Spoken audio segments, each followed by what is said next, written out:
Chers citoyens, chères citoyennes du monde, que Dieu vous bénisse. Recevez mes salutations fraternelles en Christ. Vous avez votre serviteur apôtre Georges David Ada du Togo. Et en ce temps où sévit l'épidémie ou la pandémie de coronavirus, je voudrais m'adresser à toute l'humanité. Nous sommes à un moment préoccupant pour le monde entier, pour les gouvernements. Il s'agit de l'épidémie de coronavirus qui sévit en ce moment et qui est même à l'échelle de pandémie. En ce moment difficile de perte de vie humaine en grand nombre, en ce moment de risque pour les continents du monde entier, je souhaite appeler le monde à l'espérance. Toutefois, il est important que nous comprenions certaines choses. Il y a des années, en 2013 notamment, et dans le mois de mai, j'ai eu un songe dans lequel Dieu m'a parlé directement en me disant « Parce que les hommes refusent de se convertir, il enverra des épidémies de tout genre. » Et quand j'ai reçu le message, quelques jours après, j'ai fait une publication sur ma page ou bien sur mon compte Twitter, @ada. C'était le 12 mai 2013, à 12h44, que j'ai fait cette publication, que Dieu m'a dit dans mon songe il y a quelques jours, que parce que les hommes refusent de se convertir, il enverra des épidémies de tout genre. C'était le 12 mai 2013, que les gens peuvent vérifier en écrivant soit en introduisant mon nom Georges David Ada sur Twitter ou bien en se référant à @PNTS Ada. Le 12 mai 2013, j'ai fait cette publication. Et dans le mois de décembre, il y a une épidémie de l'Ebola qui a fait surface. Et quand je prends un des extraits d'un témoignage, Michel Diaz a publié, il s'agit de la plus sévère épidémie du virus Ebola enregistrée depuis sa découverte en Afrique de l'Ouest dans les années 1970.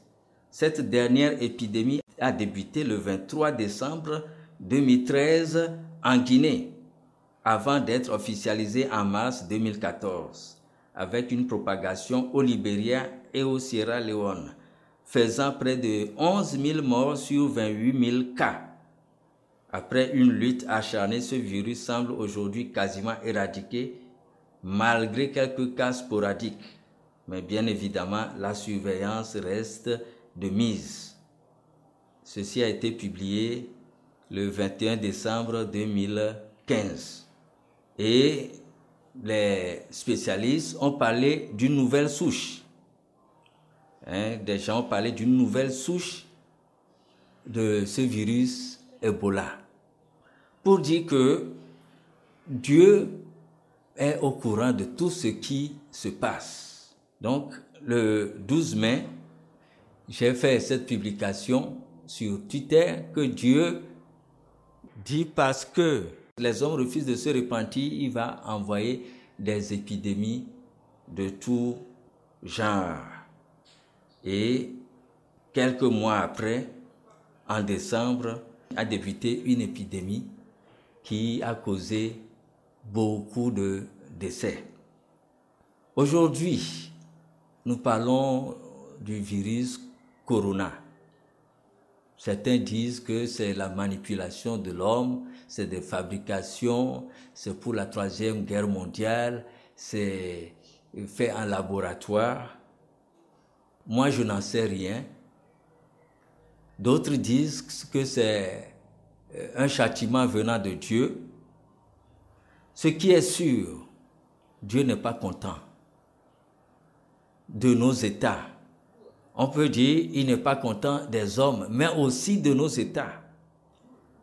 À cause des problèmes d'homosexualité, nous savons que ce péché d'homosexualité a causé par le passé un châtiment de la part de Dieu aux villes de Sodome et Gomorrhe. Quand vous lisez la Bible, dans Genèse 26, verset 24, il est dit, alors l'Éternel fit pleuvoir du ciel sur Sodome et sur Gomorrhe du soufre et du feu, de par l'Éternel. Est-ce qu'on a déjà vu quelque chose de pareil? C'est vrai qu'il y a des volcans, quand ils sont en éruption, ça projette du feu en l'air.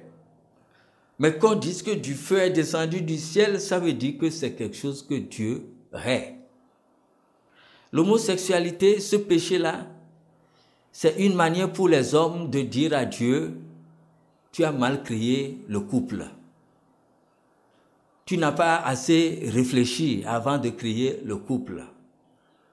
C'est une offense à Dieu qui nous a tout donné et qui a créé Adam, qui a créé Ève. Les animaux, nous ne voyons pas ça chez les animaux. Jamais vous ne verrez un bouc aller vers un bouc pour un rapport sexuel. Les animaux ne font pas ça. Pourquoi des êtres humains créés à l'image de Dieu vont s'avilir, vont se dégrader à ce point? La femme que Dieu a créée est assez belle. La femme que Dieu a créée, nous les contemplons tous les jours.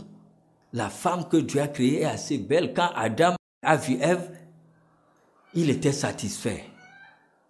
Personne ne me dira que la femme, telle que Dieu l'a créée, Dieu n'a pas réussi à la créer parfaite. Et je peux dire qu'elle est la dernière de la création. Dieu, après avoir donné la femme à l'homme, pourquoi l'homme va dire que c'est l'homme qui l'intéresse? Même les femmes qui sont lesbiennes, bon, à la rigueur, on peut dire que c'est parce qu'elles trouvent leur consoeur trop belle qu'elles sont entraînées à cause de leur vice vers ce genre de choses. Mais ce que je ne comprends pas, c'est le côté des hommes. La beauté féminine. Il y en a de toutes les formes, de toutes les beautés. Et certains hommes vont dire que ça ne les intéresse pas et que c'est l'homme de même sexe qui les intéresse. C'est une abomination. On peut comprendre, et ce n'est même pas excusable, que des gens qui sont dans des ordres occultes, que le diable leur impose que pour avoir la puissance, il faut s'accoupler avec un être du même sexe. Mais ça veut dire que c'est le diable qui leur impose cela. Ils ne le font pas d'eux-mêmes. C'est vrai qu'il y a des gens aussi qui, de nature, sont efféminés. Il y a des hommes efféminés, c'est-à-dire qui ont des tendances comme si ils étaient un peu des femmes. Il y a des anomalies pareilles qui peuvent faire qu'il y ait certains hommes qui soient peut-être attirés par des hommes. Il y a des femmes aussi qui ont la nature comme si elles étaient des hommes. Je ne veux pas parler des bisexuels. C'est-à-dire qu'on dit qu'ils ont deux sexes. Bon, quels que soient les cas, quelqu'un qui est normal, un homme normal ne peut pas être attiré ou bien se dire qu'il a préférence pour un autre homme. Ça relève d'un problème psychologique et c'est un vice. Maintenant, nos États, l'État, c'est comme un parent. Le parent ne tolère pas toutes les bêtises de ses enfants. Un parent, c'est quelqu'un qui est là pour discipliner. Quand l'enfant veut faire des choses qui ne sont pas dans la droite ligne, le parent a le devoir de lui dire « Non, mon fils, ça, je ne l'accepte pas. » C'est le rôle de l'État de préserver une éthique dans notre société, une morale dans notre société. Nos États ne peuvent pas céder à toutes les revendications de folie de leurs concitoyens.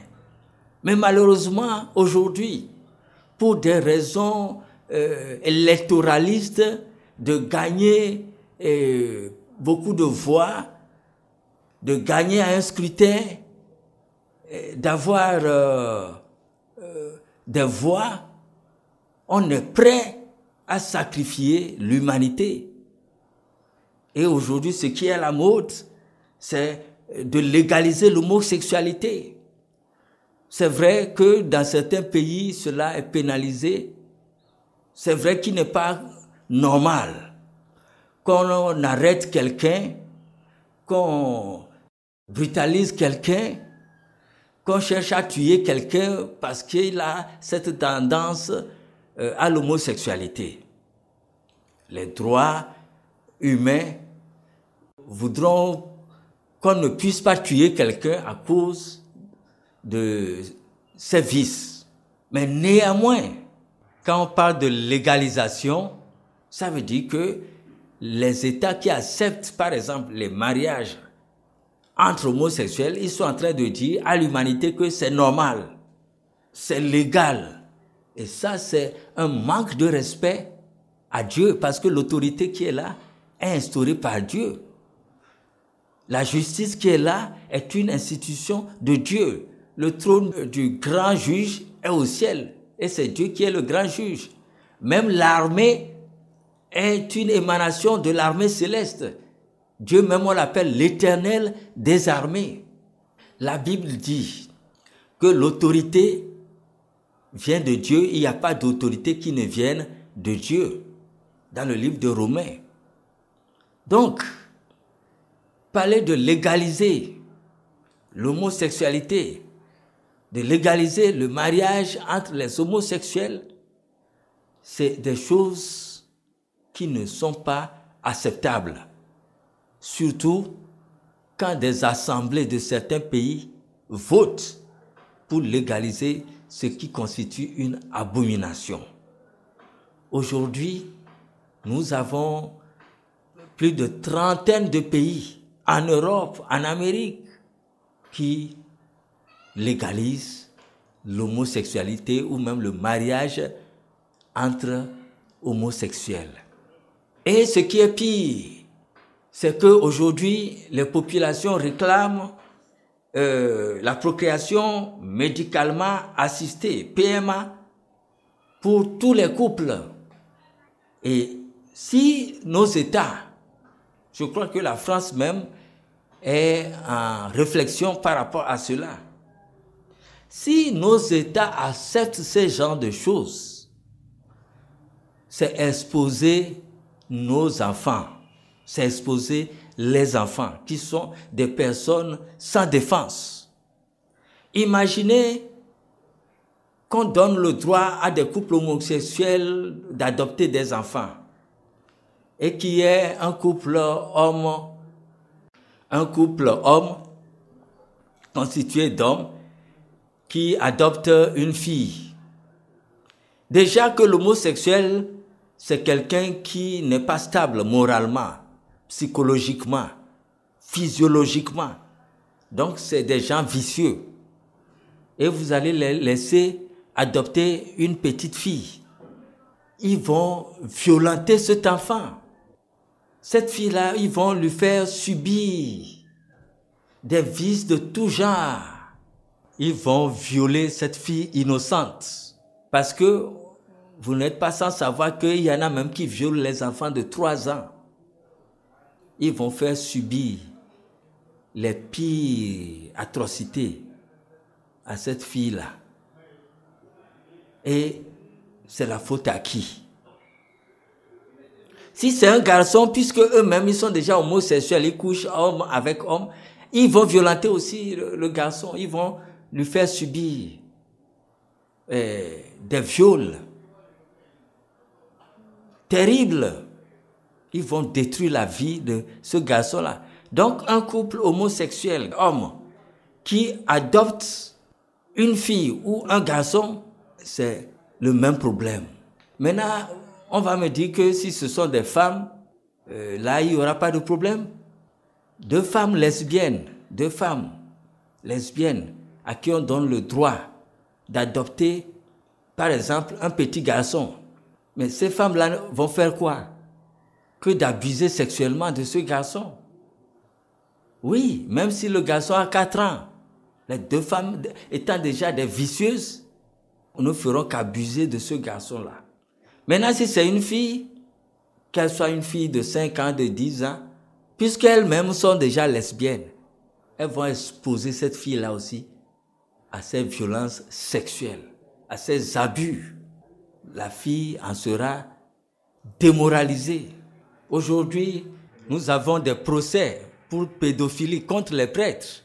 Ça veut dire que envers des enfants, il y a toujours cette tendance, même les attouchements qui peuvent nuire à leur moralité. Maintenant, imaginez un couple de 2 femmes qui amènent leur enfant à l'école pendant que les autres ont leurs parents qui viennent et qui sont hommes et femmes. Et le père des autres enfants, des autres élèves, ils savent qu'un père, c'est un homme.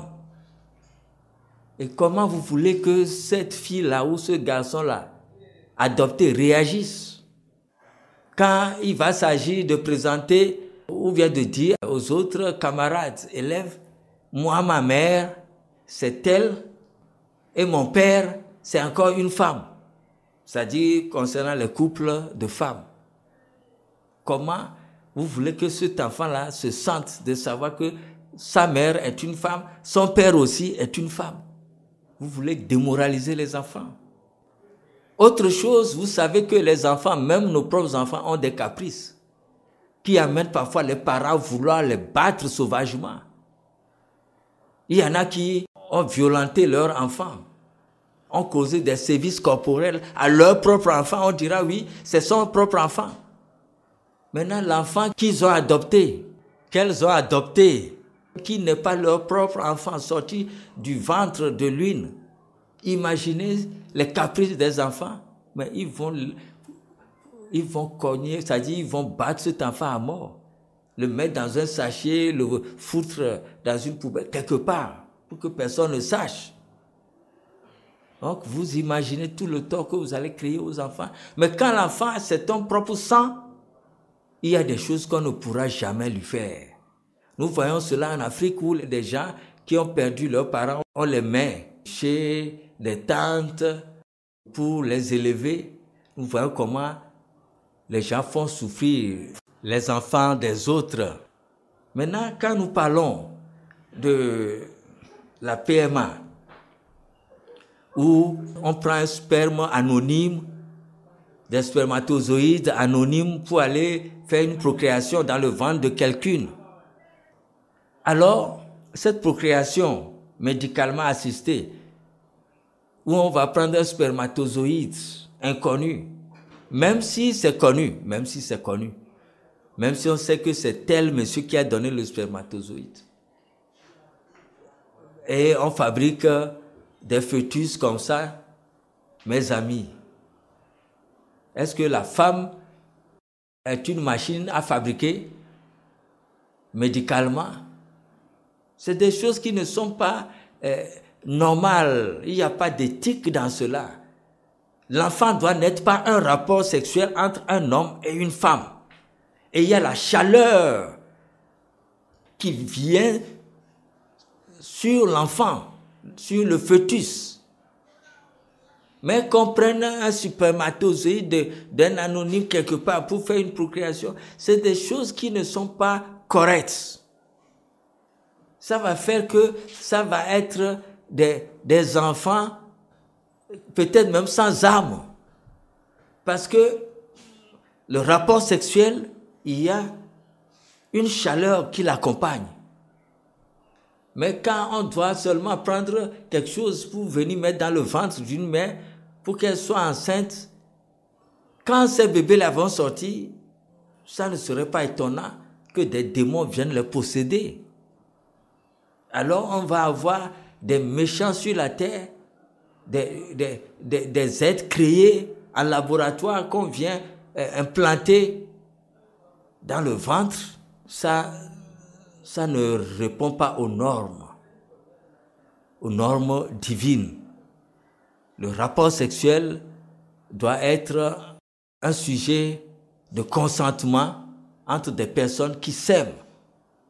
Alors de grâce, l'humanité court vers une catastrophe parce que Dieu ne va pas laisser les choses continuer ainsi. La gestation pour autrui. On a entendu dernièrement qu'au Nigeria, des gens enceintes, des jeunes filles, et puis les enfants, on les récupère et on donne un salaire à ces jeunes filles-là, comme si la fille est devenue un objet de procréation.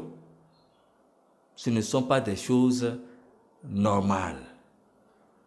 Alors, nous prions nos États à prendre leurs responsabilités, à ne plus céder à toutes les folies, à toutes les bêtises des hommes, tout simplement parce qu'ils veulent beaucoup de voix pour être élus.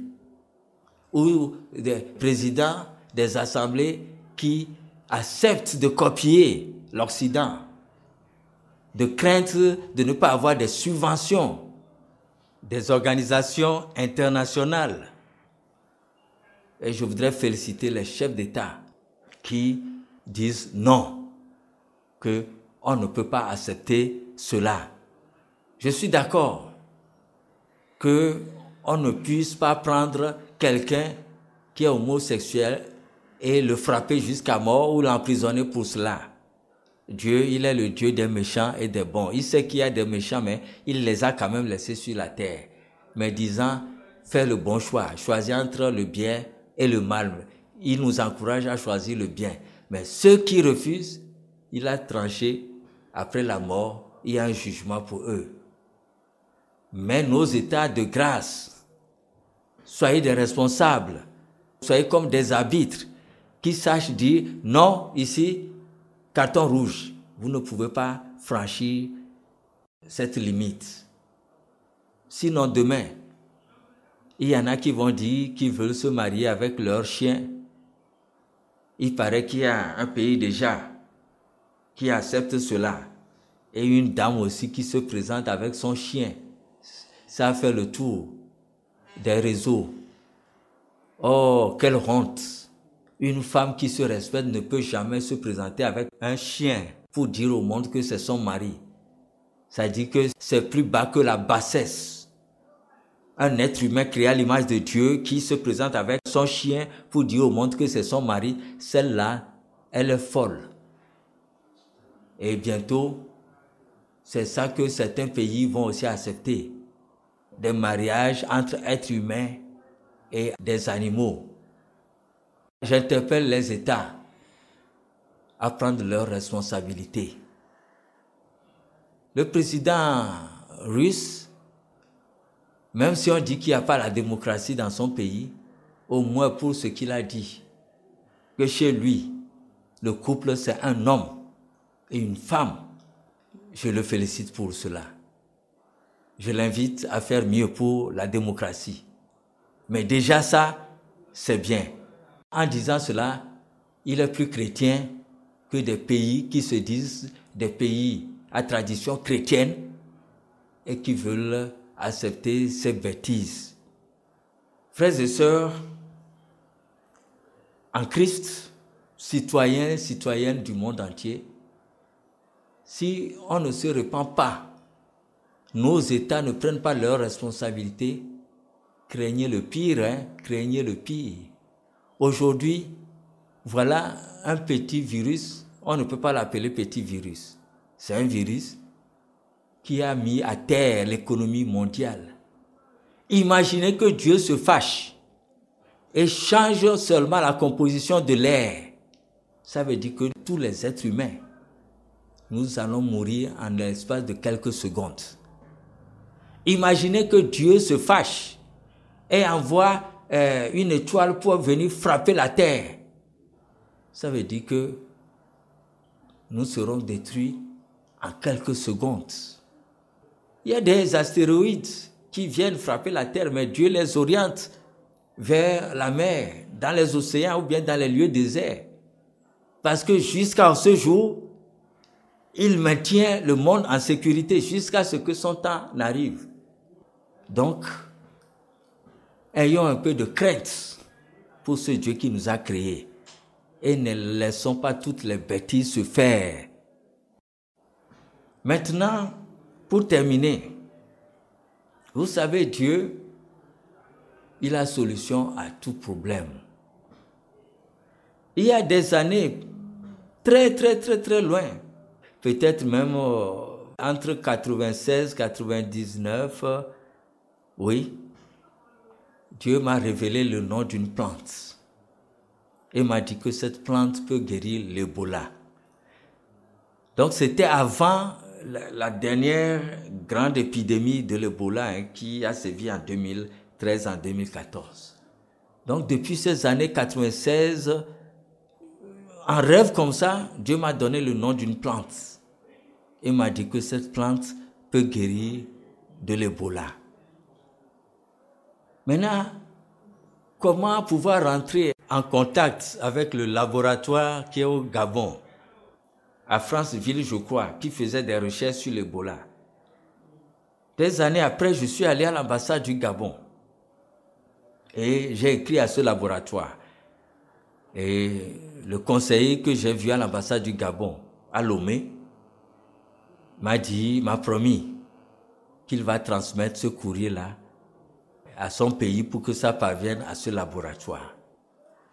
Quand j'étais en Côte d'Ivoire, dans les années 2003, comme l'OMS avait donc une représentation pour l'Afrique ou bien la sous-région ouest africaine, je me suis rendu auprès donc de l'OMS, la structure qui représentait l'OMS. Et j'ai vu un des représentants que voilà, Dieu m'a donné le nom d'une plante qui peut guérir l'Ebola.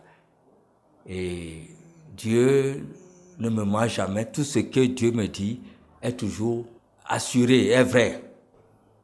Donc, je suis allé et j'ai dit au monsieur que vraiment, je voudrais lui confier donc le nom de cette plante pour une expérimentation que on ne sait jamais, ça peut guérir l'Ebola.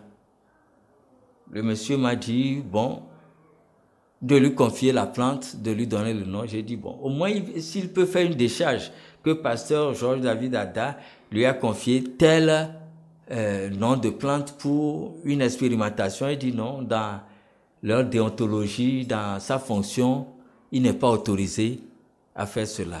J'ai dit, bon, d'accord. Et je lui ai rien dit. Je ne lui ai pas révélé la plante. Mais en 2013, quand cette épidémie a commencé par tuer les gens, alors j'ai fait la publication du nom de cette plante-là sur ma page Facebook et même sur Twitter. Et j'ai révélé la plante. Au départ, j'étais très embarrassé parce que c'est une drogue. Cette plante-là représente une drogue. Et c'était comme un tabou de prononcer le nom de cette plante. Mais j'ai dit, mais comme c'est Dieu qui me l'a dit, pourquoi dois-je être gêné de dire que, bon, un pasteur donne le nom d'une plante qui est une drogue? Je l'ai publié sur Facebook et sur mon compte Twitter. Et j'ai demandé qu'on fasse des expérimentations. Et aujourd'hui, avec ce virus Corona, je voudrais encore inviter le monde scientifique à faire cette expérimentation. On ne sait jamais. Dieu n'a pas créé des plantes pour que leurs feuilles servent à fumer.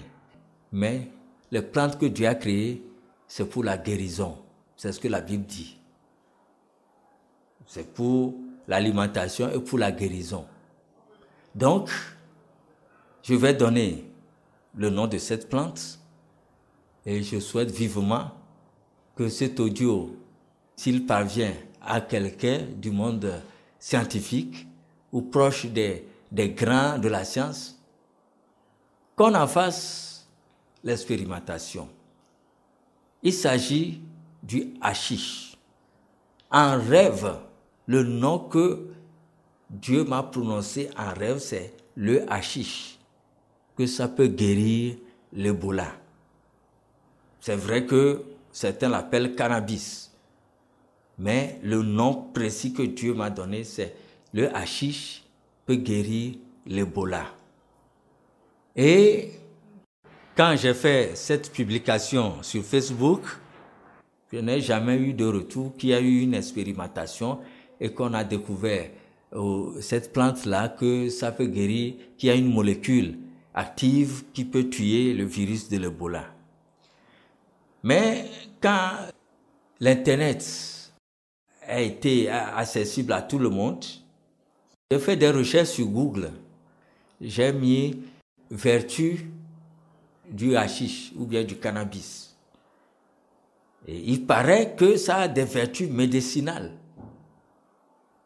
Et j'ai vu qu'un laboratoire israélien a découvert qu'il y a des molécules actives qui sont même en mesure de redonner la vie aux cellules cérébrales qui sont mourantes. Donc de raviver les cellules mourantes au niveau du cerveau. J'ai vu que d'autres expérimentations, d'autres recherches ont prouvé que l'huile du cannabis peut guérir le cancer, a des vertus pour guérir le cancer. Mais ce sont toujours des commentaires sur le net que parce que les firmes pharmaceutiques, les grandes firmes médicales, voyant que si jamais c'est connu du monde et que cette huile-là était libéralisée, que les gens guérissaient de leur cancer, que les industries en radiothérapie, chimiothérapie, qui génèrent beaucoup de millions à certaines sociétés médicales, vont tomber peut-être en faillite. Donc, à cause du gain, à cause de ce que génèrent les industries médicales en radiothérapie, en chimiothérapie contre le cancer, on préfère que cela ne soit pas vulgarisé. Ce qui fait que le hashish est interdit dans beaucoup de pays. Mais certains pays ont quand même libéralisé cette plante parce qu'ils reconnaissent les vertus médicinales du hashish. Alors, moi, je ne demande pas aux gens de ruer sur la drogue, d'aller se droguer, mais cette plante-là a des vertus créées par Dieu pour apporter aussi une solution à des maux. Alors, je demande, en ce moment, qu'il y a des malades de ce virus Corona, surtout qu'on dit que ça affecte le poumon, la respiration, Alors je demande, qui est des expérimentations? Qui est des expérimentations? Pourquoi pas peut-être par système de vapeur? On peut demander aux malades. Si c'est par des infusions, il faut peut-être avoir des techniques pour que certains malades inhalent directement la vapeur de cette plante-là. Ou bien peut-être donner la tisane à ceux qui sont atteints. On ne sait jamais. Et je ne demande pas, je le répète, que des gens aillent fumer de la drogue, mais que ce soit quelque chose qui soit expérimenté, de façon médicale et puis de façon contrôlée, cliniquement. Pas que des gens eux-mêmes se ruent sur la plante ou bien sur la drogue. Une expérimentation médicale pour voir s'il y a un effet positif, curatif par rapport au coronavirus. C'est ce que je voudrais proposer au monde scientifique. Faites aussi une expérimentation dans ce sens avec cette plante du hashish ou les herbes du hashish pour voir si ça a un effet bénéfique. De toute façon, ce que Dieu a créé est utile. Dieu n'a pas créé les plantes, les herbes pour qu'elles soient fumées et causer d'autres problèmes, mais les plantes que Dieu a créées ont toutes une utilité. Frères et sœurs, en Christ, citoyens du monde, je voudrais m'arrêter ici en espérant que très bientôt, le remède efficace sera trouvé pour mettre fin à cette épidémie et que Dieu nous en épargne, que Dieu nous pardonne nos péchés et que, à cause de ces enfants qui sont sur la terre, qu'il intervienne pour éradiquer ce mal. C'était votre serviteur, apôtre Georges David Ada. Que Dieu vous bénisse.